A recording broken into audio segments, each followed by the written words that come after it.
நாமும் மகிமைப்படுவதாக. இந்த நாளிலும் கூட பதிவுகள் என்ற தலைப்பிலே கர்த்தருடைய வார்த்தையை உங்கள் மத்தியிலே போதிக்க கடமைப்பட்டிருக்கிறேன். பதிவுகள் என்று சொன்னால் ரெக்கார்ட்ஸ். உலகத்தில் நிறைய பேர் ரெக்கார்ட்ஸ் பண்ணியிருக்காங்க. கின்னஸ் சாதனை. என்ன சாதனை?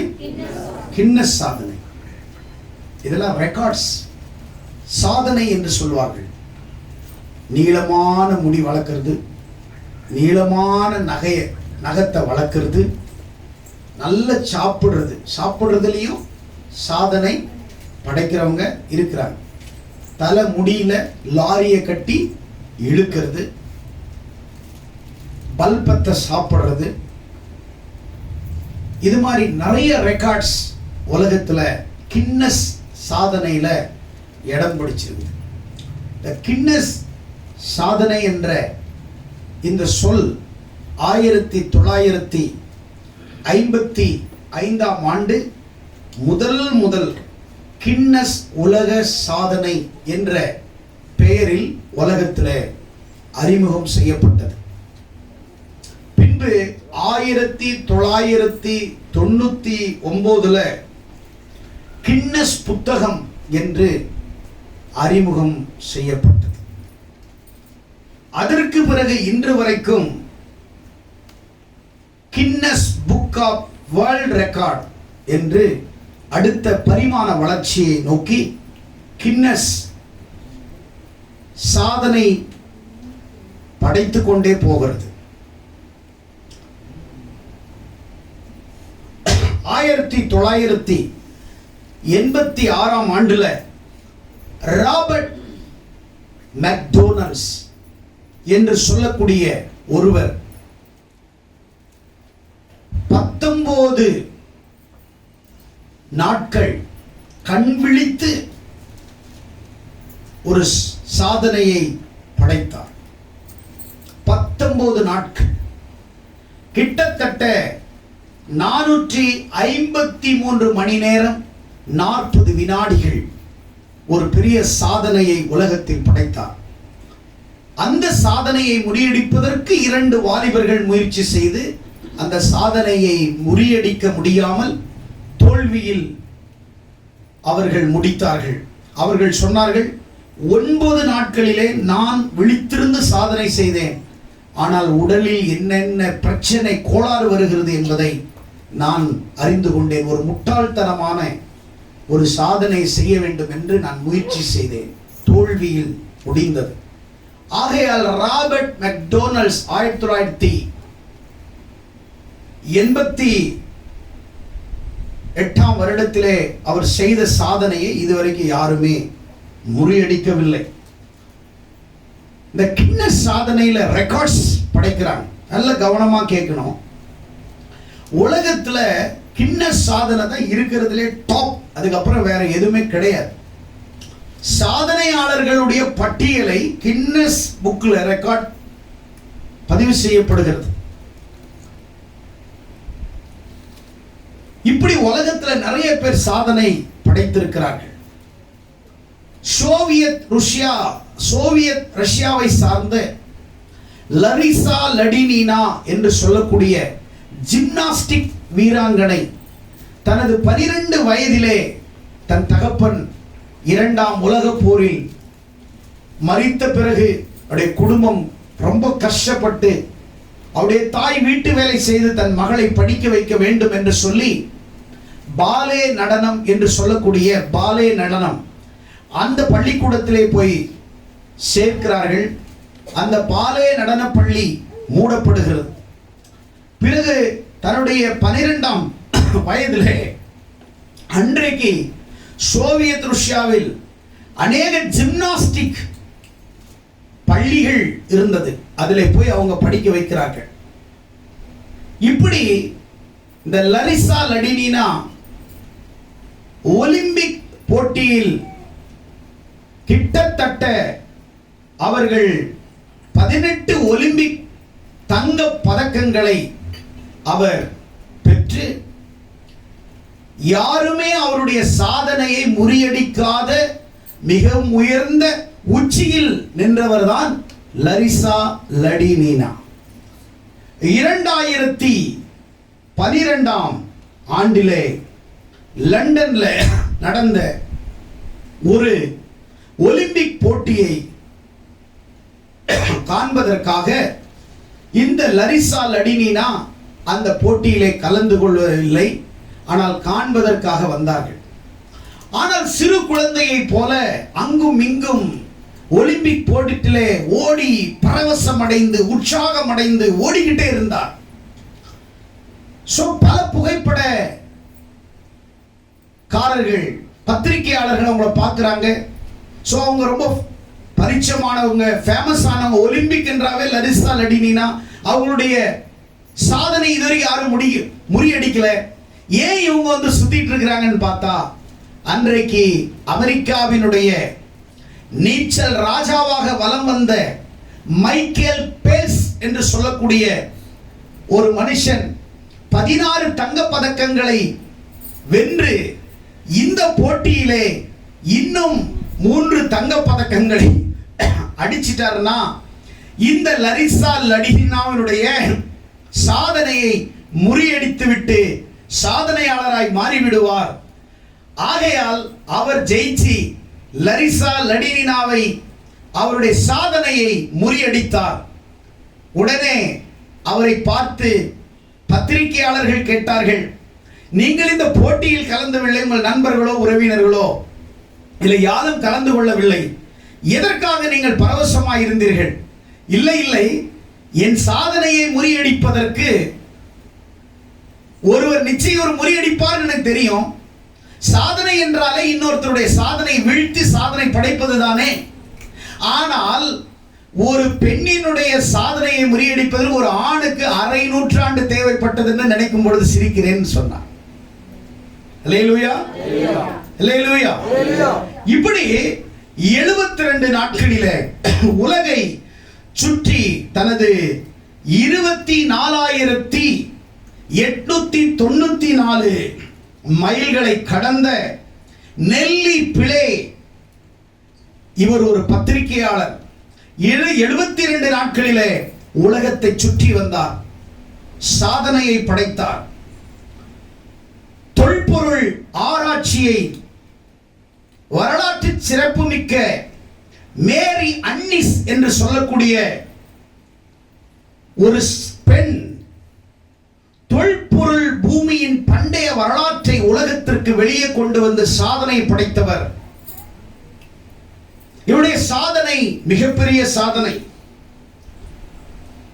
ஜரினா செனட்டர் ஹிட்லர், ஜெர்மனுடைய சர்வாதிகாரியா இருக்கிற ஹிட்லருடைய வதை கூடாரத்தில் யூதர்களுடைய பிள்ளைகளை 2500 பிள்ளைகளை வதை கூடாரத்தில் இருந்து அவருக்கே தெரியாமல் உணவு, உடை, உறைவிடம், மருந்து, கல்வி, சுகாதாரம் இவைகளை கொடுத்து அவர்களை பராமரித்ததில் மிகப்பெரிய சாதனையை படைத்தார்.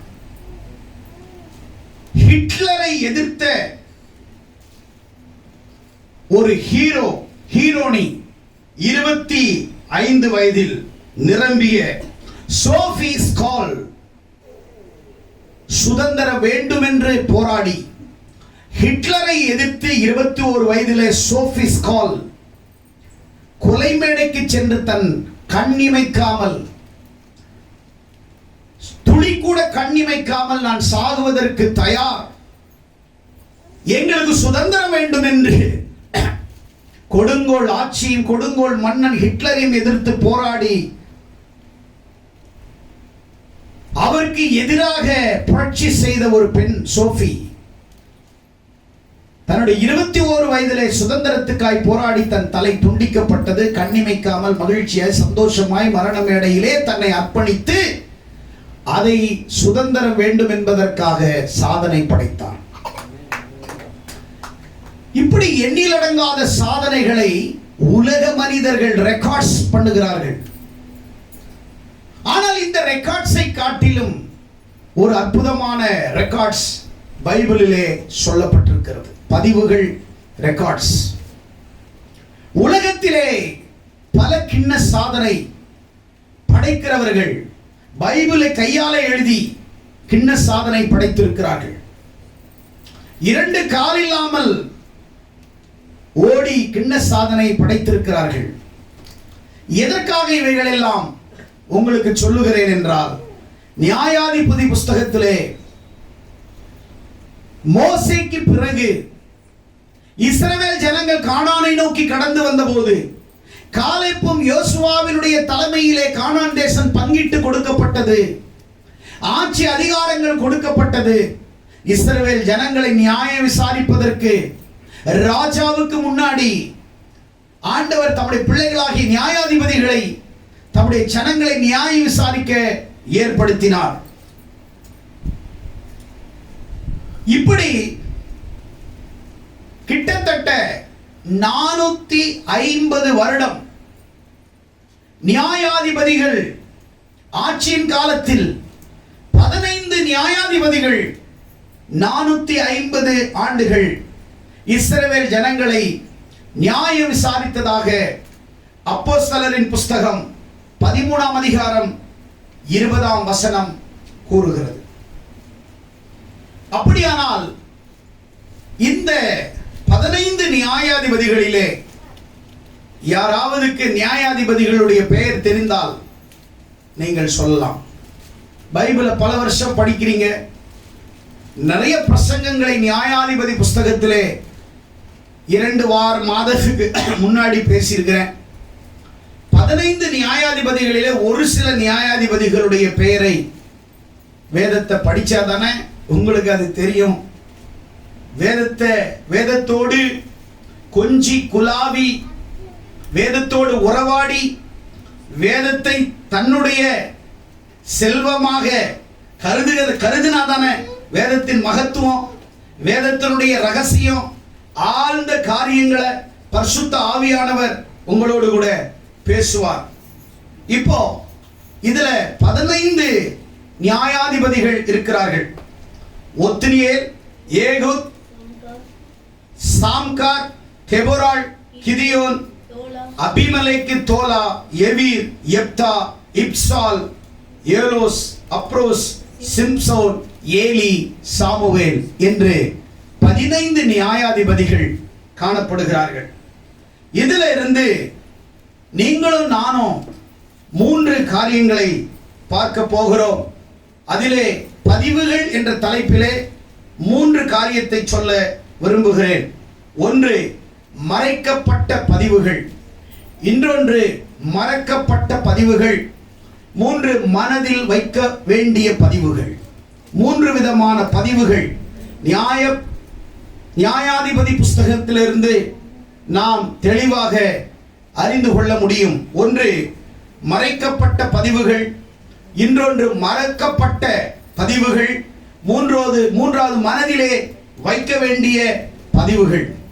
அப்படியானால் ரெக்கார்ட்ஸ், மறைக்கப்படுகிற ரெக்கார்ட்ஸ் இருக்கிறது, மறுக்கப்படுகிற ரெக்கார்ட்ஸ் இருக்கிறது, மனதிலே வைக்க வேண்டிய ரெக்கார்ட்ஸ் இருக்கிறது. அப்படியானால் நீங்களும் நானும் அன்றைக்கு கிண்ண சாதனை படைத்தவர்கள் சாதாரணமாக அவர்கள் சாதனையாளர்களாக உருவெடுக்கவில்லை. அவர்கள் தியாகம் செய்தார்கள், கடின உழைப்போடு போராடினார்கள். தங்கள் வாழ்க்கையிலே தங்கள் சாதனை லட்சியம்தான் முக்கியம் என்று மூச்சு வரைக்கும் போராடி முயற்சி செய்து பயிற்சி செய்து அவர்களுடைய சாதனைகளை உலகத்திற்கு வெளியே கொண்டு வந்தார்கள். அப்படியானால் வேதத்தை படித்து ஜெபம் பண்ணி வேதத்தை ஆழ்ந்த சிந்தையோடு தியானிக்கிற நம்முடைய வாழ்க்கையில சாதனை என்பது நம்முடைய வாழ்க்கையில எதுவுமே இல்லை, ரெக்கார்ட்ஸ் எதுவுமே கிடையாது. 3ஐ நான் சுருக்கமாக பதிவு செய்ய விரும்புகிறேன். முதலாவது மறைக்கப்பட்ட பதிவுகள். எடுத்து வாசிங்கள். நியாயாதிபதியின் புஸ்தகம் 9ஆம் அதிகாரம் 22ஆம் வசனம். எடுத்தவர்கள் வாசிங்கள். அபிமலேக்கு இஸ்ரவேலை 3 வருஷம் அரசாண்ட பிறகு அபிமலேக்கு சீகேமின் பெரிய மனுஷருக்கும் நடுவே பொல்லாப்பு உண்டாக்கும் ஆவியை தேவன் வரப்பண்ணினார். அபிமலேக்கு 20வது வசனத்தில் நியாயாதிபதிகளின் புஸ்தகம் 9ஆம் அதிகாரம் இல்லாவிட்டால் அபிமெலேக்கில் இருந்து அக்கினி புறப்பட்டு சீகம் பட்டணத்தாரையும் 22 வாசிங்க. அபிமெலேக்கு இஸ்ரவேலை 3 வருஷம் அரசாண்ட பின்பு அபிமெலேக்கு இஸ்ரவேலை 3 வருஷம் அரசாண்ட பின்பு அபிமெலேக்கும் எத்தனை வருஷம் வந்து அரசாண்டானா? 3 வருஷம் அரசாண்டான். அல்லேலூயா, அல்லேலூயா. 9ஆம் அதிகாரத்துல நியாயாதிபதிகளிலே அவர் சொல்றாரு 22 அபிமெலேக்கு இஸ்ரவேலை 3 வருஷம் அரசாண்டான். இப்போ மறைக்கப்பட்ட பதிவு அப்படின்னா என்ன? மறைக்கப்பட்ட பதிவுன்னா என்ன? ஒரு பதிவு இருக்குது, ஆனா அதை மறைச்சு வச்சுட்டாங்க. ஒரு பொருள் இருக்குது, அதை மறைச்சு வச்சிட்டீங்க. ஆனா பொருள் இருக்குது, ஆனா அது மறைக்கப்பட்டிருக்குது. ஏன் ஆண்டவர் சில காரியங்களை மறைக்கிறார்? ஏன் சில காரியங்களை மறுக்கிறார்? ஏன் சில காரியங்களை மனதில் வைக்கிறார் என்றால் மூன்றுமே வித்தியாசமான ஆங்கிள். இதுல அபிமெலேக்கு 3 வருஷம் அரசாண்டான். நல்ல கவனிங்க. நியாயாதிபதியின் புஸ்தகத்துல நியாயம் செய்வதற்காக கர்த்தர் அவளை ஏற்படுத்தினார். ஆனால் இஸ்ரவேலினுடைய முதல் ராஜா யார் அப்படி என்றால் சவுல் என்று சொல்வார்கள். அவர் சவுல் தான் இஸ்ரவேலுடைய சமஸ்த இஸ்ரவேலுக்கு ராஜாவாக இருந்தான். அபிஷேகம் பண்ணப்பட்டான். சாமுவேல் மூலமாய் ராஜாவாக அபிஷேகம் பண்ணப்பட்டான். தேவன் அவனை தெரிந்து கொண்டார். அவர் நியாயாதிபதிகளுக்கு பிறகுதான் ராஜாக்கள் எழும்பினார்கள். நியாயாதிபதிகளுக்கு முன்னாடி ராஜாக்கள் எழும்பவில்லை. நியாயாதிபதிகளுடைய ஆட்சி 450 வருடம் பூமியிலே நிறைவு செய்து அந்த நியாயாதிபதிகளுடைய ஆட்சி ஒரு முடிவுக்கு வந்த பிறகு எங்களுக்கு ஒரு ராஜா வேண்டும், எங்களுக்கு நியாயாதிபதி வேண்டாம், நியாயத்தை புரட்டுகிறார்கள் என்று இஸ்ரவேல் ஜனங்கள் எங்களுக்கு ராஜா வேண்டும் என்று போர்க்கொடி தூக்கின பொழுது ஆண்டவர் அவங்களுக்கு ராஜாக்களை ஏற்படுத்தினார். அப்படி ஏற்படுத்தின முதல் ராஜாதான் சவுல் என்று வேதத்திலே சொல்லப்பட்டிருக்கிறது. ஆனால் நியாயாதிபதிகளின் காலத்தில் கூட ஒரே ஒரு நியாயாதிபதி அபிமெலேக்கு என்கிறவன் நியாயம் விசாரிக்கவில்லை, அரசாண்டான். 3 வருடம் அவன் அரசாண்டான், ராஜாவாய் இருந்தான். அப்படின்னா அது மறைக்கப்பட்டு விட்டது. அவன் ராஜாவாய் இருந்தாலும் அவன் ராஜா என்கிற அந்த ஸ்தானம் மறைக்கப்பட்டு விட்டது. சில நேரங்களிலே சில காரியங்கள் மறைக்கப்படுகிறது, சில காரியங்கள் மறுக்கப்படுகிறது. இப்போ சில காரியங்களை நாம் பார்க்கும் பொழுது, ஒன்று மறைக்கப்பட்ட பதிவுகள். அவன் ராஜாவாயிட்டான், ஆனா பரிசுத்த ஆவியில அபிஷேகம் பண்ணப்பட்டு ராஜாவாகல, ஆனால் ராஜாவாய் 3 வருடம் ஆட்சி செய்தான் என்று நாம் பார்க்கிறோம். அப்படியானால் அவன் அபிஷேகம் பெறாத ஒரு ராஜாவாக அந்த தேசத்தின் மீது 3 ஆண்டுகள் இருந்தான். ஆனா நிறைய பேர்கிட்ட கேட்டீங்கன்னா இஸ்ரவேலுடைய முதல் ராஜா யாருன்னா சவுல்னு சொல்லுவாங்க. கிடையாது, அபிமெலேக்கு தான் முதல் ராஜா. ஆனா மறைக்கப்பட்டு விட்டது. அவன் ராஜா என்கிற ஒரு காரியமே மறைக்கப்பட்டு விட்டது. இரண்டாவது, மறுக்கப்பட்ட பதிவுகள். சில பதிவுகளை ஆண்டவர் மறுக்கிறார். அது பெருசா அதை வெளியில கொண்டு வரவோ அதை எக்ஸ்போஸ் பண்ணவோ ஆண்டவர் அதை விரும்புறதில்லை. அப்படி 15 நியாயாதிபதிகளில 5 நியாயாதிபதிகளை ரெக்கார்ட்ஸே இல்லை. என்ன இல்லை? ரெக்கார்ட்ஸே கிடையாது, பதிவுகளே கிடையாது. அப்ப 5 நியாயாதிபதிகள் ரொம்ப ரொம்ப முக்கியம். நியாயாதிபதிகள் 10ஆம் அதிகாரம் 1ஆம் வசனத்தை வாசிங்க. அபிமெலேக்கு பின்பு தோதோவின் மகனாகிய பூவாவின் குமாரன் தோலா என்னும் இசக்கார் கோத்திரத்தான் இஸ்ரவேலை ரட்சிக்க எழும்பினான். அவன் எப்ராஹிம் மலை தேசத்து ஊராகிய சாமீரிலே குடியிருந்தான். அவன் இஸ்ரவேலை 23 வருஷம். பாருங்க, இவன் யாருன்னா இஸ்ரவேலை தோலா 23 வருஷம் ஆட்சி பண்றார். ஆனா ரெக்கார்ட்ஸ் இல்ல. நல்ல கவனிங்க. நீங்கள் ஒரு ஆட்சி செய்கிறீர்கள், ஆட்சி பீடத்திலே அமர்ந்து ஆட்சி மக்களுக்கு செய்கிறீர்கள் என்றால் உங்கள் ஆட்சி 5 ஆண்டு காலத்திலே 5 ஆண்டு காலத்தினுடைய சாதனைகள் என்ன, 5 ஆண்டுகளே மக்களுக்காக செஞ்ச உங்களுடைய சாதனைகளை விவரிக்க முடியுமா? ஒவ்வொரு அரசாங்கமும் நாட்டை ஆளுகை செய்கிறது. ஒவ்வொரு அரசாங்கமும் தேசத்து மக்களுக்காக ஆட்சி அதிகாரங்களில் இருக்கக்கூடியவர்கள் மக்களுக்காக, மக்களின் நலனுக்காக அல்லது மக்களுடைய நலனிலே அக்கறை உள்ளவர்களாக, தேசத்தில் இருக்கக்கூடிய மக்களுக்காக இந்த அரசாங்கம் ஏதாவது ஒன்று செய்தால் அது பதிவு செய்யப்படுகிறது. அது ரெக்கார்ட்ஸ்ல இருக்கும். எம்ஜிஆர் ஏழை குழந்தைகளுக்கு என்ன செஞ்சாருன்னா ட்ரெஸ் கொடுத்தாரு. காமராஜர் கொடுத்தாரு. காமராஜர் மதிய உணவை கொண்டு வந்தார். ஒவ்வொரு ஆட்சி நேரத்தில் இந்த தமிழ்நாட்டை ஆண்ட காமராஜர் ஏழை மக்களுக்காக உணவு என்கிற கல்வி திட்டத்தை கொண்டார். உடையை கொண்டு வந்தார். எம்ஜிஆர் சத்துணவு திட்டத்தை, அவங்க சாப்பாடு முட்டை போட்டாரு. அவங்களுக்கு செருப்பு வேணும்னு குழந்தைகளுக்கு செருப்பு கொடுத்தாரு. படிக்காத ஏழை குடிசையில் இருக்கக்கூடிய பாமரர்களுக்கு துணி இல்லை, ஸ்கூலுக்கு வரணும்னு அவங்களுக்கு ஆடை இல்லைன்னு அவங்களுக்கு ஆடைகளை கொடுத்தார். பதிவு செய்யப்படுகிறது, ரெக்கார்ட் செய்யப்படுகிறது. ஏழை எளிய மக்களுக்கு கல்வித்தொகை கொடுக்கப்பட்டது. சிறு பிள்ளைகள் பஸ்ல போறதுக்கு ரொம்ப தூரத்துல, பல கிலோமீட்டர் தூரம் நடந்து போகணும். கிராமங்களிலே பிள்ளைகள் பள்ளிக்கூடத்தில் போய் சரியான நேரத்தில் சேருவதற்கு அரசாங்க பேருந்தில் அவங்க இலவச கட்டணம், இலவச பஸ் பாஸ் கொடுக்கப்பட்டது. ரெக்கார்ட்ஸ் பதிவு செய்யப்பட்டது.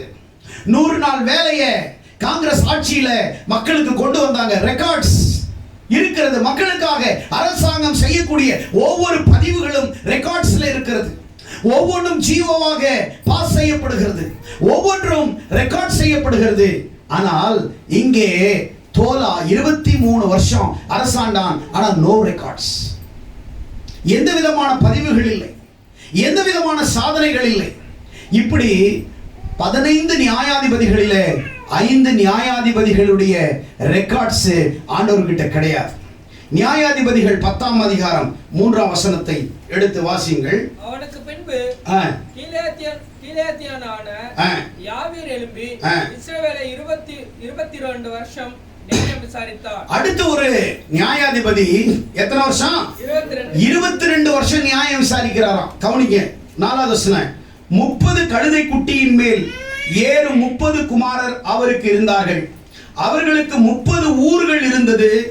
கீலேயா தேசத்தில் இருக்கிற அவைகள் இந்நாள் வரைக்கும் எவீரின் கிராமங்கள் என்று பெயர் பெறுகிறது. இப்ப பாருங்க, நல்ல கவனிக்கணும். இவனுடைய பெயர் ஏன் ரெக்கார்ட்ஸ் வரல? ஆண்டவருடைய மனதில் ஏன் ரெக்கார்ட் ஆகல? இவனுடைய பெயர் தேவனுடைய மனதில் ஏன் பதியவில்லை?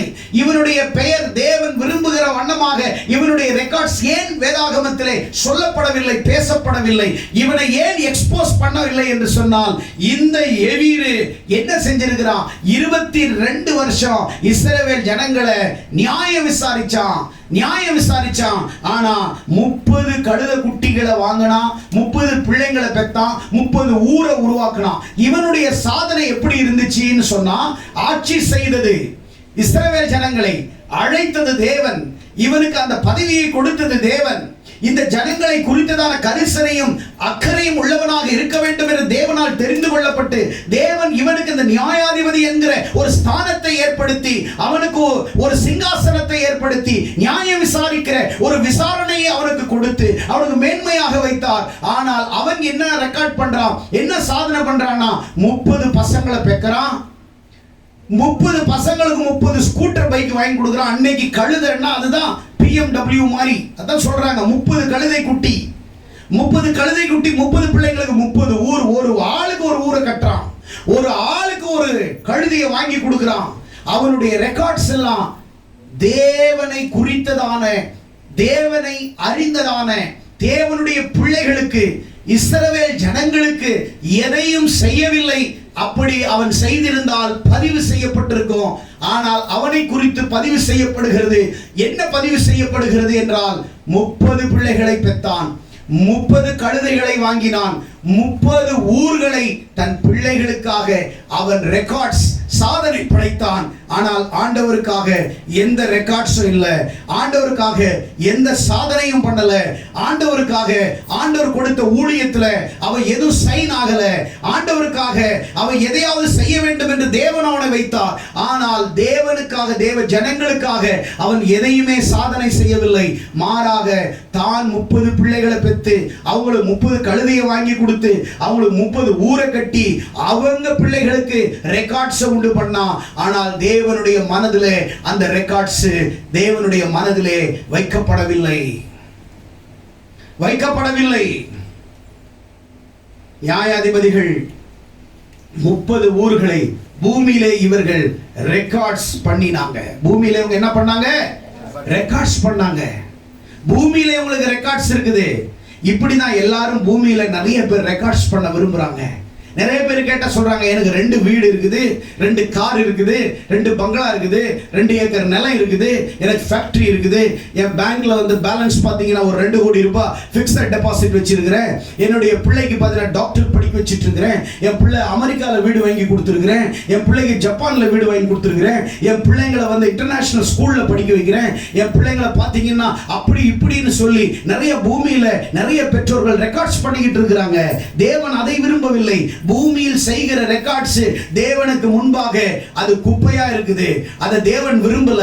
தேவன் உன்னை அழைத்தது தேவனுக்காக, தேவ ஜனங்களுக்காக நியாயம் விசாரிச்சு தம்முடைய பிள்ளைகளுக்காக ரெக்கார்ட் பண்ணணும்ன்ற அந்த வாஞ்சை அவங்களுக்கு, அந்த ராஜாக்களுக்கு இல்ல. ஆனா நிறைய பேர் நீங்க என்ன செய்றீங்க? உங்க ரெக்கார்ட்ஸ், உங்கள் பதிவுகள், உங்களுடைய சாதனைகள் பூமிக்குரிய சாதனைகளா இருக்கிறது. நீ முடிய நீளமாவல, நகத்தை நீளமாவல, அல்லது நீ முடியல லாரியை கட்டியல, நீ என்னன்னாலும் பண்ணு, நீ தண்ணியில 40 நாள் முங்கி சாதனை படைச்சிட்டு வா, நீ எவ்வளவு சாப்பிட்டாலும் நீ சாதனை படைச்சு வா. அந்த சாதனை பூமிக்குரிய சாதனை. பூமியோடு அந்த ரெக்கார்ட்ஸ் எல்லாமே அழிஞ்சிரும். அந்த பூமிக்குரிய ரெக்கார்ட்ஸை தேவன் ஒருபோது விரும்பவே மாட்டார். இந்த உலக பிரகாரமான ரெக்கார்ட்ஸ் தேவனுக்கு அது பைத்தியமாய் இருக்கிறது. உலக பிரகாரமான ரெக்கார்ட்ஸ் வச்சு ஆண்டவர் நாக்கு கூட வலிக்க மாட்டாரு, எதையுமே செய்ய மாட்டாரு. இப்படிதான் நிறைய பேரு பூமியில ரெக்கார்ட்ஸ் பண்றேன், நான் சாதனை பண்றேன், என் புள்ள எவ்வளவு மார்க் எடுத்திருக்குதா, என் புள்ள சபைக்கு வருகுதா, என் புள்ள சத்தியத்துல நிக்குதா, என் புள்ள ஊழியத்துல நிக்குதா, என் புள்ள ஷைன் ஆகுதா, என் புள்ள டாக்டருக்கு படிக்குது. டாக்டருக்கு படிக்கிறது கிடையாதுங்க. சபையில உன் புள்ள என்னவா இருக்குது, சபையில உன் புள்ள என்னவா இருக்குது, சத்தியத்துல உன் புள்ள என்னவா இருக்குது.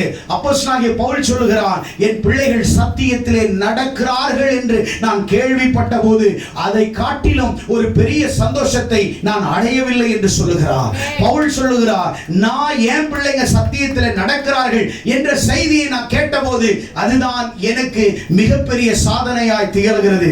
அதுதான் மிகப்பெரிய சந்தோஷமான காரியமாய் எனக்கு திகழ்கிறது. எனக்கு நிறைய பேர் சாதனை, நீ வீடு வாங்கு, நீ கார் வாங்கு, நீ கழுதையை வாங்கு, நீ 30 பிள்ளையை பெத்துக்கோ, 60 பிள்ளையை பெத்துக்கோ, எதனாலும் பெத்து தொலை.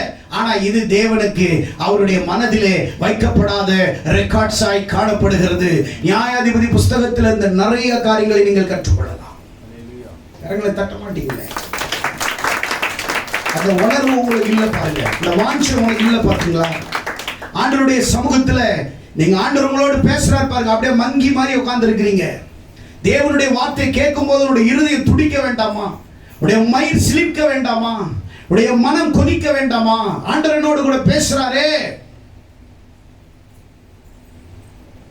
ரெக்கார்ட்ஸ், பூமியில வைக்கிற ரெக்கார்ட்ஸ் எல்லாம் குப்பை. 2 வீடு வச்சுக்கோ, 20 வீடு வச்சுக்கோ, 40 வீடு வச்சுக்கோ, 30 பிள்ளையை பெத்துக்கோ, 40 பிள்ளையை பெத்துக்கோ, எல்லாம் குப்பை. எல்லாம் தேவனுக்கு விருப்பம் இல்லாதது. இதெல்லாம் ஆண்டவருக்கு, இந்த சாதனைன்றதெல்லாம் ஆண்டவருக்கு இதெல்லாம் வேதனையா இருக்குது. சாதனையா இல்லாது வேதனையா இருக்குது. நியாயாதிபதிகள் 12ஆம் அதிகாரம் 8ஆம் வசனத்துல இன்னொரு நியாயாதிபதி அங்க என்ன செய்யறான்னா, அவனுக்கு பின்பு பெத்லெகேம் ஊராகிய இப்சான் இஸ்ரவேலை நியாயம் விசாரித்தான். அவனுக்கு 30 குமாரர்கள் 30 குமாரத்திகள் இருந்தார்கள். 30 குமாரத்திகளும் புறத்திலே விவாகம் பண்ணி கொடுத்து தன் குமாரருக்கு 30 பெண்களை புறத்திலே கொண்டான். அவன் இஸ்ரவேலை 7 வருஷம் அரசாண்டான். யார் இவன்? இவன் என்ன பண்ணான்? 30 பொண்ணுங்களை பெத்துட்டான், 30 பையனை போட்டி. ஏன்னா அதுக்கு முன்னாடி இருந்த நியாயாதிபதி எவ்வளவு பெத்தான்? 30 பசங்க. டேய் நீ 30 பசங்களை பெத்த, நான் 30 பசங்க 30 பொண்ணுங்களை பெத்துட்டேன். இவங்க சாதனை, இவங்க பதிவு, இவங்களுடைய கிண்ண சாதனை, அவனுடைய கிண்ண சாதனை நான் முறியடிக்கிறேன். சாதனை செஞ்சாங்க. 60 பிள்ளைங்க ஒரு ஆளை பெக்க முடியுமா? பெத்துட்டான், சாதனை பண்ணிட்டான். ஆனால் தான் பைபிள் எழுதுறாரு, அவனுக்கு வேலையே பிள்ளைங்களை பெத்துக்கிட்டு இருக்கிற வேலை தான் இந்த நியாயாதிபதி, வேற வேலையே கிடையாது. கர்த்தருக்காக எந்த சாதனையும் செய்யல, பிள்ளையே பெத்துக்கிட்டே இருக்கிறது தான். சிலவங்க எல்லாம் பாருங்க 8, 10, 12, 13 போய்கிட்டே இருக்கும், வேலையே அதுதான் அவங்களுக்கு. கேட்டா சொல்லுவாங்க, மரத்தை வச்சவன் தண்ணி ஊத்துவான், நீ தண்ணி கூட ஊத்த மாட்டேங்கிறேடா பாவி. பெத்து கவர்மெண்ட் ஹாஸ்டல்ல போய் விட்டுற, எங்க போய் சுத்தினா என்ன நமக்குன்னு சொல்லி. சிலதுங்களுக்குலாம் தெரியாது. நீ நீ அப்பா நான் நீ 8வது ஆண்டுவாங்க தெரியாது. இவருக்கு பெற்றது தான் தெரியும். 30 பையன் 30 பொண்ணு 60 பசங்களை பெற்றிருக்கிறான்னா இவனுடைய சாதனையை முறியடிக்கிறது எவன் இருக்கிறான் உலகத்துல? இவனுடைய பதிவை ரெக்கார்ட்ஸை உடைக்கிறது யார் இருக்கிறாங்க? ஆனா நன்றி கெட்டவன் கர்த்தர் நியாயாதிபதியாக ஏற்படுத்தினாரு. இஸ்ரவேல் ஜனங்களுக்கு நியாயம் விசாரிக்கிறவன் 60 பிள்ளைய பெத்துக்கிட்டு கர்த்தருக்குள்ள ஆவிக்குரிய வாழ்க்கையில கர்த்தருக்குள்ளாக இருக்கக்கூடிய பிள்ளைகளுக்கு தன் பிள்ளைகளை திருமணம் செய்யாம 60ஐயும் புறஜாதிகள் விக்கிரக ஆராதனையில் இருக்கிறவங்களுக்கு கல்யாணம் பண்ணி கொடுத்தான். இவன் ஊழியம் செய்யறது இங்க, பெத்தது இங்க, கொடுக்கிறது இன்னொரு தேசத்துல, இன்னொரு புறஜாதிக்கு. நீ பைபிளை படிச்சு ஜெபம் பண்ணி ஆண்டவரை தேடி ஆண்டவருடைய மகத்துவத்தை தெரிஞ்சுக்கிட்டு நீ தவறு செய்யும் போது ஆண்டவர் உன்னை கேட்காம இருப்பார் நினைக்கிறியா? உன்னை ஆண்டவர் விட்டுருவார் நினைக்கிறியா? நீ சாதனை 60 பிள்ளைய பெத்தது பெருசு கிடையாது. பூமியில ரெக்கார்ட் பண்ணாங்க இவங்க எல்லாம், பரலோகத்துல இவங்க ரெக்கார்ட் பண்ணல. பூமியில இவங்க ரெக்கார்ட் பண்ணாங்க, ஆனா இவங்க எல்லாம் பரலோகத்துல ரெக்கார்ட் பண்ணல.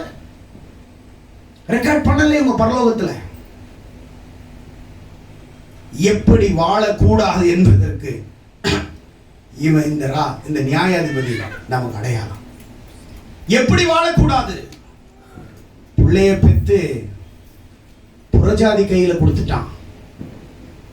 ஆபிரகாம் சொன்னான், நீ என் பிள்ளைக்கு என் தேசத்துல என் இனத்துல போய் புள்ள கொண்டு வா, என் தேசத்துக்கு போ, என் கர்த்தர் கூட வருவார், போ.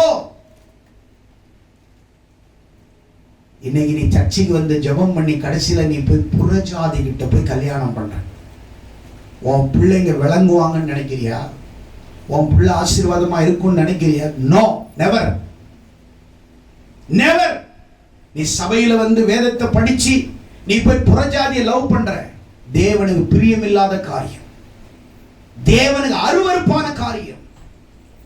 நீ சபைக்குள்ள இருந்து சத்தியத்துல இருக்கிறவன உன் வாழ்க்கையில மனமுடிய உனக்கு துப்பு இல்லைன்னா நீ உலகத்துல இருக்கிறவனை போய் கல்யாணம் பண்ணி என்னத்தை கிழிக்க போற? என்னத்தை கிழிக்க போறன்னு நான் கேட்கிறேன். வேதத்தை படிச்சு ஜெபம் பண்ணி சத்தியத்துக்காக நிக்கிறவனே உன்னால செலக்ட் பண்ண முடியலன்னா, தம் அடிக்கிறவன் தண்ணி அடிக்கிறவன் இப்படிப்பட்ட மனுஷனுக்கு முன்னாடி போய் நீ கல்யாணம் பண்ணிட்டு நீயும் ஆண்டவரை மறுதலிச்சு உன் குடும்பமும் உன் பிள்ளைங்களும் மறுதலிச்சு நீ தேவனுக்கு விரோதமான காரியத்தை செய்யற, அவங்க சந்ததியில ஆண்டவர் அடி போட்டு கண்ணு தெரியாதவன், குருடன், காலு விளங்காதவன், ஒண்ணுமில்லாத சாபமான சந்ததிகளை நீங்க பெக்க கூடாது, பெக்க கூடாது. காதல் கத்திரிக்காய் இந்த வேலையை வச்சுக்க கூடாது. உன்னால பிள்ளைய நடத்துறதுக்கு உனக்கு துணிச்சலும் உனக்கு தைரியம் இருந்தா உன் பிள்ளைய பெத்துக்கோ, உருவாக்கு, கர்த்தருக்குள்ளாக நீ குடு. நீ இல்ல அப்படின்னா உனக்கு துணிச்சல் இல்லைன்னா செத்துப்போ, செத்துப்போ, பெட்டர். உன்னால நீ ஃபைலர் ஆயிட்ட, என் வாழ்க்கையில் நான் ஃபைலர் ஆயிட்டா செத்துப்போ, தவறே கிடையாது. எப்படி இருக்கணும்? பக்தி இருக்க வேண்டாமா? வைராக்கியம் இருக்க வேண்டாமா? தேவனை குறித்ததான ஒரு வைராக்கியம் இருக்க வேண்டாமா? துணிச்சல் இருக்கிறதா? தைரியம் இருக்கிறதா? சொல்ல முடியுமா? மார்த்தட்ட முடியுமா? நீ பூமியில என்ன ரெக்கார்ட் பண்ற? பூமிக்குரிய ரெக்கார்ட் எல்லாமே அழிஞ்சிரும், அது பரலோகத்துல சேராது. அந்த ரெக்கார்டை தேவன் விரும்ப மாட்டான். ஆனா இவன் புறஜாதிகளுக்கு போய் இவன் விசாரிக்கிறது இங்க, ஜனங்கள் தேவனுடைய பிள்ளைகளுக்கு நியாயாதிபதி, ஆனா பிள்ளைய மட்டும் போய் வெளியில போய் கொடுக்கிறான். தேவன் இவனுடைய பதிவுகளை மறைச்சிட்டார், மறுக்க ஆரம்பிச்சிட்டார். இவனை குறிச்செல்லாம் எழுதக்கூடாது, இவன் எப்படி தவறானவன் என்றது எழுதினார். ஆனா இவனை சாதனையாளனாக, இவனை கிண்ண சாதனையாளனாக, ஒரு நல்ல ரெக்கார்ட் படைத்தவனாக இவனை ஆண்டவர் ஏற்றுக்கொள்ளவில்லை. மூன்றாவது, மனதிலே வைக்கப்பட்ட பதிவுகள். மீதி 10 நியாயாதிபதிகள், சிம்சோன், கிதியோன், எலி, சாமுவேல், தெபுராள், யெப்தா, இவங்க எல்லாம் தேவனுடைய மனதிலே வைக்கப்பட்ட நியாயாதிபதிகள். இப்ப புரியுதுங்களா? மறைக்கப்பட்டவங்க, மறுக்கப்பட்டவங்க, மனதிலே வைக்கப்பட்டவங்க. 10 பேரையும் கிதியோன் தேவனுடைய ஜனங்களுக்காக யுத்தம் செய்தான், பெலிஸ்தரோடு யுத்தம் செய்தான். சிம்சோன் பெலிஸ்தரை முறியடித்தான், யெப்தா போய் முறியடித்தான். அதெல்லாம் சொன்னா, ஒவ்வொரு தேசத்துல அந்நிய ஜனங்களை வீழ்த்தினான், அந்நிய தேசத்தை அழித்தான். தம்முடைய பிள்ளைகளுக்கு வருகிற, மக்களுக்கு வருகிற யுத்தத்தில் நின்று வெற்றி பெற்று ஜெயிச்சு அவங்க ஆட்சியை தக்க வைத்தார்கள், மக்களை காப்பாற்றினார்கள், தேவனுக்காய் ஓடினார்கள். சிம்சோன் தவறு செய்தாலும் தேவன் அவனை குறித்து வேதத்தில் எழுதியிருக்கிறார். ஒரு தவறு செய்தாலும் தேவன் அவனை நினைக்கிறார், தேவன் அவன் நினைவிலே வைக்கிறார். உன் மனதிலே, தேவனுடைய மனதிலே வைக்கப்பட்ட பதிவுகளாக நீங்கள் இருக்க வேண்டும். இன்றைக்கு கேட்கிற செய்திகள் உங்கள் மனதிலே பதிவு செய்கிறவர்களாக இருக்க வேண்டும். சும்மா கிடையாது, வசனத்தை கேட்டுட்டு அப்படியே ஒண்ணும் புரியாத மாதிரி மண்ணு மாதிரி போகக்கூடாது. புரிஞ்சா நீங்க அப்படியே நிக்க மாட்டீங்க, துள்ளுவீங்க. எங்களெல்லாம் இங்க பிரசங்கம் பண்ண முடியல, அவ்வளவு எங்களுக்கு வாஞ்சி, உற்சாகம். தேவன் எவ்வளவு பேசுகிறார், ஆணித்தரமாய் பேசுகிறார் அல்லவா? தேவன் எவ்வளவு ஒரு வாஞ்சையாய் பேசுகிறார் அல்லவா? யோசித்து பார்த்திருக்கிறோமா? உங்களுக்கு கிடைக்கிற புல்லும் சாப்பாடு உலகத்துல எவனுக்குமே கிடைக்கல. ஆனா அதுக்கு உங்களால வேல்யூ இல்லாதவங்களா இருக்கு, வேல்யூ புரியாதவங்களா இருக்கிறீங்க. தேவனுடைய வார்த்தையை மனதிலே வைக்கப்பட்டார்கள் நியாயாதிபதிகள். பைபிளுடைய மனதிலே வைக்கப்பட்டவர்களாக பைபிள்ல நிறைய இருக்குது. அதனால்தான் இவங்க எல்லாரும் தேவனுடைய மனசுல இருந்தாங்க. இவங்களுடைய தேவனுடைய மனசுல ரெக்கார்ட் பண்ணாங்க, பரலோகத்துல ரெக்கார்ட் பண்ணாங்க. அங்க அழியாது, தேவனுடைய மனசுல ரெக்கார்டு இருக்கணும். பைபிள்ல நிறைய சொல்லிக்கிட்டே போலாம். மார்க் 12ஆம் அதிகாரத்துல 41 இருந்து 46 வரைக்கும் ஒரு ஏழை விதவை சபையில தேவாலயத்துல காணிக்கை பெட்டியில 2 காசை போடுறான். ஆண்டவர் சொன்னாரு, நிறைய பேர் போட்டாங்க, பரிபூர்ணமா போட்டாங்க, நிறைய காணிக்கை போட்டாங்க, லட்ச லட்சமா போட்டாங்க. அவங்கள பத்தி ஆண்டவர் பேசல. எல்லாரை பார்க்கிலும் இந்த விதவை அதிகமாய் போட்டால் தேவனுடைய மனதிலே பதிவு செய்யப்பட்டார், ரெக்கார்ட் பதிவு செய்யப்பட்டார். தேவனுடைய மனதிலே ஏழை விதவை இன்னும் நினைக்கப்படுகிறாள். ரெக்கார்ட் பூமியில அவர் ரெக்கார்ட் பண்ணல, பரலோகத்துல தேவ மனசுல அவர் ரெக்கார்ட் பண்ணிட்டான். 2 வெள்ளிக்கா 2 காசு கொடுத்தா. நீ நிறைய கொடுக்கிறது பெருசு இல்லை, வச்சுக்கிட்டு நீ 500 ரூபாய் 1000 ரூபாய் கொடுக்கிறது பெருசு இல்லை. இருக்கிறதே உன்னால கொடுக்க முடியுமா? நீ ஒரு கத்தையில ஒரு 10 ரூபாய் கட்டல ஒண்ணு அதுல இருந்து அள்ளி போடுறது காணிக்கை அல்ல, அது பிச்சை. நீ மொத்தத்தையும் போடுறதுதான் காணிக்கை. உனக்கு உள்ளதையும் நீ கொடுக்கிறதான் காணிக்கை. பைபிள்ல இருக்குது, அவர்கள் தங்கள் பரிபூரணங்களினாலே அவர்கள் தேவனுக்கு கொடுத்தார்கள். ஆனால் இவள் தன்னுடைய பரிபூரணத்தில் இருந்து கொடுத்தாள். அவர்கள் இருக்கிறதிலிருந்து கொடுத்தாங்க, இவ இருக்கிறதையே கர்த்தருக்கு கொடுத்துட்டாங்க. கரங்களை தட்டி ஆண்டவரை உற்சாகமாய் கரங்களை தட்டி தேவனுக்காக, தேவனுடைய மனதிலே அவள் பதிவு செய்யப்பட்டாள். இன்னைக்கு உலகத்துல பைபிள் படிக்கிற இடத்துல தான் அந்த விதவையை நான் பார்த்தது கிடையாது. அது எந்த ஊருன்னு எனக்கு தெரியாது, எப்படி இருக்கும்னு தெரியாது. ஆனா அந்த விதவையை இன்னைக்கு வரைக்கும் இந்த ரெக்கார்ட், பைபிள் என்ற ரெக்கார்ட்ல அந்த விதவை பதிவு செய்யப்படுகிறது. லூக்கா 7ஆம் அதிகாரத்துல 2ஆம் வசனத்துல இருந்து நீங்க படிச்சீங்க அப்படின்னு சொன்னா, அங்க 100க்கு அதிபதி தன் வேலைக்காரன் சுகவீனமாய் இருக்கிறான். மூப்பர்கள் அனுப்புற ஆண்டர்கிட்ட அவங்கள கூட்டிட்டு, ஏசப்பா கூட்டிட்டு வந்து ஜெபம் பண்ணா சுகமாயிடுவாருன்னு. ஒரே ஒரு இடத்துல இயேசு கிறிஸ்துவுக்கு ரெகமெண்டேஷன் செய்யப்படுகிறது. ஒரே ஒரு இடத்துல ரெக்கமெண்டேஷன் பைபிள்ல ஏசப்பாவுக்கு செய்யறாங்க. மூப்பர்கள் போய் சொல்றாங்க, என்னன்னு சொல்றாங்க, இவர் நம்முடைய ஜனங்களுக்காக ஒரு தேவ ஆலயத்தை கட்டி, யூதர்களுக்கு ஒரு தேவாலயத்தை கட்டி. அவன் புறஜாதி, தேவனை அறியாதவன். ஆனால் தேவனை அறியாதவன் தேவனை அறிந்தவன் தொழுது கொள்ள, தேவனை தொழுது கொள்ள அவர்களுக்கு ஒரு ஜபாலயத்தை கட்டி கொடுத்தான் என்று மூப்பர்கள் சொன்ன உடனே அவனுடைய நல்ல பதிவுகள் தேவனுடைய இருதயத்திலே பதிவு செய்யப்பட்டது. தேவனுடைய மனதிலே பதிவு செய்யப்பட்டது. சும்மா கிடையாது, சும்மா கிடையாது. பிரசங்கத்தை கேட்டுக்கிட்டு வீணா போய் தொலைஞ்சு செத்து போயிடாத. வாழு, பிரசங்கத்தின்படி நட. சும்மா இங்க ஞாயிற்றுக்கிழமை உட்காந்துக்கிட்டு இப்படி தலையாட்டிக்கலாம். வாழ்ந்தா பிரசங்கத்தின்படி வாழ. எங்களுக்கெல்லாம் இப்படி ஒரு பிரசங்கம் கிடைக்கல. வாழ்க்கையில நாங்கெல்லாம் எங்களுக்கு சொல்லிக் கொடுக்கல. எங்களுக்கு தேவனுடைய சமூகத்தில் நான் சொல்றேன், நீனு அந்த நூற்றுக்கு அதிபதி தேவனுடைய மனதிலே பதிவு செய்யப்பட்டான். பதிவு செய்யப்பட்டான். ஆபிரகாம் தேவனுடைய மனசிலே இடம் பிடித்தான். ரெக்கார்ட் பூமியில செய்யற சாதனை இல்லை. லரிசா லெடினினா செஞ்ச சாதனைய மைக்கேல் பெல்ப்ஸ் 2012 இங்கிலாந்தினுடைய ஒலிம்பிக் போட்டியில முறியடிச்சு வெற்றி பெற்றார். ராபர்ட் மெக்டொனால்ட்ஸ் 19 நாள் கண் விழிக்காமல் சாதனை படிச்சது இதுவரைக்கும் யாரும் முறியடிக்கல. பூமியில பதிவு செய்யப்படுகிற பதிவுகள், ரெக்கார்ட்ஸ் எல்லாம் அழிஞ்சு போயிடும். அது தேவனுக்கு பிரியமில்லாதது, அது தேவனுக்கு தேவையில்லாதது. ஆனால் சாதனை என்பது உங்கள் மனதிலே நிற்க வேண்டும். அதே போல பைபிள்ல ஒரு தைல குப்பியை உடைத்து இயேசுவின் பாதத்திலே பூசுறா. ஆண்டவர் சொன்னாரு, இந்த பிரசங்கம், இந்த சுவிசேஷம் பூமி எங்கும் எங்கெல்லாம் பிரசங்கப்படுகிறதோ இவள் செய்த கிரியையும் இவள் செய்த நன்மையும் இவளையும் நினைவு கூறுவார்கள். ரெக்கார்ட். ஆண்டவருடைய பாதத்தை அவருடைய மனதில் ரெக்கார்ட் இருக்குது. சும்மா பைபிள் படிச்சுக்கிட்டு இல்லை. ஞாயிற்றுக்கிழமை பைபிள் எடுத்துட்டு வந்து அப்படியே தூக்கிட்டு போறது கிடையாது. வாரத்துக்கு ஒரு நாள் தொடச்சி தூக்கிட்டு போறது கிடையாது. இந்த பைபிள் உன்னை துடைக்கணும். இந்த பைபிள் உன்னை கழுவணும். இந்த பைபிள் உன்னை பரிசுத்தமாக்கணும். இந்த பைபிள் உன்னோட பேசணும்.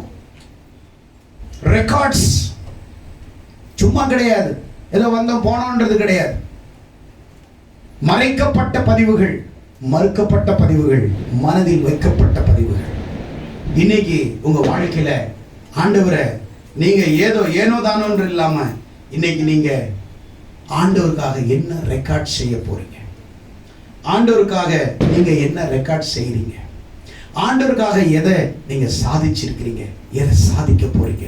எழுந்து நின்று ரெக்கார்ட்ஸ். ஆண்டவருக்காக நம்ம ஒரு ரெக்கார்ட்ஸ் பண்ணணும்.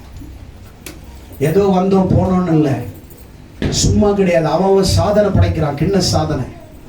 அவன் பெரிய சாதனையாளனாக உருவாக்கப்படுகிறான். ரத்தன் டாட்டா எத்தனையோ லட்சம் மக்களுக்கு வேலை வாய்ப்பு கொடுத்திருக்கிறார், சாதனை படைச்சிட்டு போயிருக்கிறார். அப்துல் கலாம், ஏபிஜே அப்துல் கலாம் தன் வாழ்க்கை இந்திய நாட்டுக்கு தியாகம் செஞ்சுட்டு போயிருக்கிறார். அநேக மாணவர்களுக்கு கல்வி அறிவை கொடுத்து இன்றைக்கு ஒரு ட்ரஸ்ட் வைத்து, அவர் இல்லை என்றாலும் இன்றைக்கும் சாதனை பேசப்படுகிறது. ஏதோ சர்ச்சைக்கு வந்தோம் போனோன்னு இல்லை. நீ சாதனை உள்ளவனாக நீ மாறணும்.